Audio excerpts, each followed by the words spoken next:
Hey everyone, it's Weston again, and if you've watched my earlier videos, we just went all over the basics of reloading and the equipment it takes to get you there. Now, before we even get to any reloading, we're going to go through the components of reloading. This is going to be four things. It's going to be brass, primers, projectiles, and powder. Not in that particular order, hopefully. But I got as much stuff set out as I could find within arm's reach here in my reloading room, and we're going to try and go through some of those things to keep you safe and maybe answer some of those questions if you have some. Feel free to message me if you have any questions once again. With that said, let's see if I can take and keep this brief and go through a couple of these things. Alright, first off we're going to start with a brass. Now, your brass is very important. Your brass is what you reuse every time. You want to keep it and use it as many times as you can, sometimes even annealing stuff. You have two different types here shown that I have. You got your straight wall pistol cartridges, you got your bottleneck rifle cartridges. This is usually for low velocity, fat bullets. This is for high velocity and thin, skinny bullets, okay? Some of the examples I have shown here would be 32 ACP, 9mm, 40, 45, and the 45-70. Alright, if you move over here to your bottleneck cartridges, I tried to find a couple. I stuck with just the 22 cal and the 30 cal. I didn't want to get into all the wildcats and stuff in between. This is the 5.7x2.8 Hurstel. This is the 223 Remington. This is the 308, and this is the 30-06. Alright, so now we've got our brass covered. Now, with that, let's move over to projectiles. Now, what I have shown here are two different types of projectiles.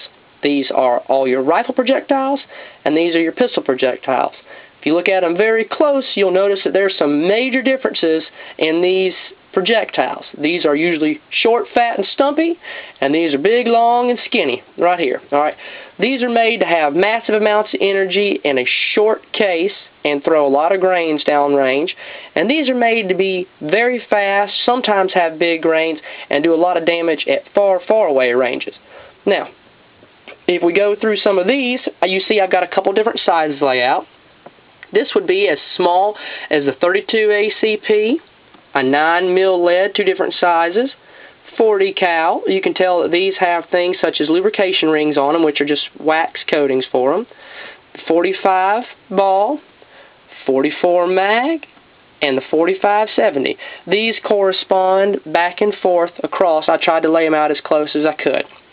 Alright, moving over to our rifle cartridges, we come to my favorite, the 223 Remington.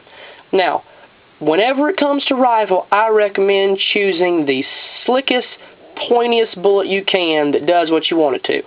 With that being said, all small bullets are made to go faster, usually, and large bullets are made to go slower, but they can retain a lot more energy downrange.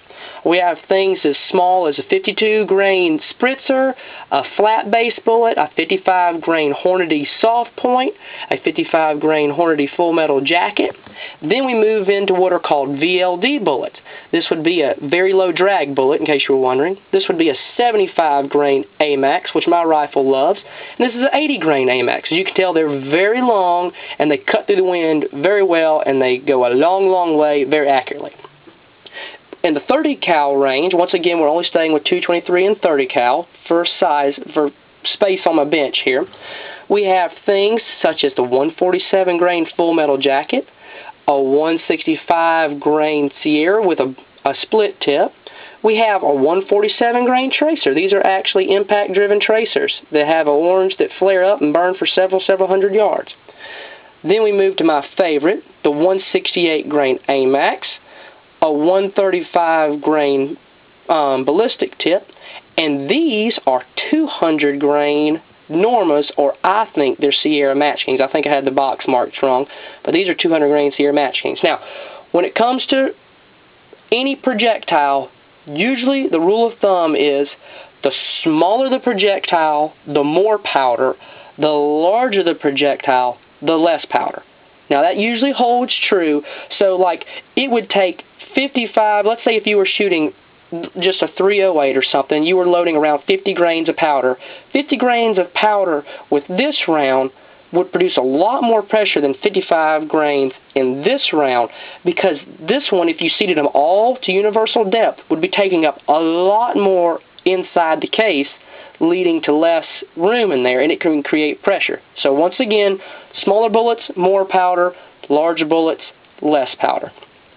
Alright, now when it comes to powder, you got several different types of powder. I laid out a few small ones that I could put on here. I got some 4895, some Ramshot Tac, Ramshot True Blue, Trail Boss, and Alliant Unique that is obviously handwritten there. And there are 3 different types of powder, which I have tried to show my best, which I'm not sure if you'll be able to see in this camera. We have extruded, ball, and flake. Now, when it comes to powders, most always pistol powders are flake or sometimes small ball, and all rifle powders are usually extruded and sometimes ball. So split them down the middle and it's like a half and half Venn diagram. Now, an extruded looks like this. The closest thing I could find would be a chapstick. They're very long like a cylinder. A ball powder, we've got a baseball here giving us an example. This would be I'm putting a shadow on it, that would be a large ball powder, and that would be a tiny ball powder. And as you can see, it's almost just dust is what it comes out to. And lastly, we have what is known as flake powder. Now this is Trail Boss, which is a donut-shaped powder, which has the largest surface area. And this is Alliant Unique, which is a very good all-around powder, which is just a flake powder. And for that example, I chose a big coin. The pennies are just here to show size as a reference. Okay, now, one of the last things we come to in our group of things would be our primers. Now, everybody should love primers. You should get to know all the primer and stuff you can. There are things such as bench rest primer, gold edition primers, magnum primers, and all the above. Where I live in the South, magnum primers usually come into play with large calibers and really cold weather, so I usually stay with just standard. Now, these are boxes of 100, and these are boxes of 1,000, which if you can buy them, go for these. But before we get to that, I want to make one note. This is a Shotshell Primer, and I hope I got a light on it so you can get a good look at it. This is what goes into the base of a shotgun shell. If you see these will not work with any pistol or rifle ammunition, so don't let anybody sell you on those. Stay away from those. Alright, back to the primers. When it comes to primers, you got 2 different sizes. I don't care what anyone says. You got small and you got large. Alright, now between those 2 sizes, you have small pistol, small rifle. Then on the other end of that spectrum, you have large pistol and large rifle. Now, if you look at these, you'll notice there's a pretty significant size gap, and neither one will work with the other. The only way you can make a mistake is if you're loading like a large rifle caliber, which would be something, if we looked at our group of bullets here, something like the 30-06 or the 308, and you put a large pistol primer in it. Now, it will work in an emergency because I've tried it, but I don't recommend it because they say that the primers can be softer, they don't have as much priming compound and all the above, and it can give you some problems, excuse me. When it comes to small pistol, you could mess up and you could put a small rifle and a small pistol and it would be a little hotter, and when you went to shoot your pistol, it just about knocked your hand off. Now, one of the only shells I know of that is interchangeable with this combination would be something like the 5.8 or 5.7 by 2.8 Herstal, which can use small rifle or small pistol. It just says to expect a 15% load variation. Now, one of the last things I wanted to show you with powder are these are considered 1 pound containers right here. All these contain, when you buy them, 1 pound of powder. This is a can, and these are plastic. They're made when if they ever catch on fire to not explode, they burn. But if you get the chance, you can buy them in 8 pound containers. Now, this is IMR 4895, and that's Ramshot Unique, which we both have shown as 4895 and Alliant Unique. So, if you get the chance, buy the powders in as much as you can if you know you're going to use a lot of them. I find that 4895 serves my purposes very well for many different rounds of ammo. Alliant Unique does the same for pistols, and it can even be swapped in with shot shells. Another point to make is shot shell powder is usually also your things like your Trail Boss and your Alliant Unique, which are flake or sometimes a very, very small ball. When this gets really important is 65 grains of this, or 50 grains of this in a .308 would be one thing. If you put 55 grains of Alliant Unique in there, you need to tell us all where to send flowers, because that would be very ugly and not good at all. The same goes for if you were trying to load a pistol and it was, let's say we were loading this 40 180 caliber lead, and we didn't want to exceed 1100 feet a second, so we knew we had to have exactly 4 grains of Unique to stay at 1000 feet a second or so.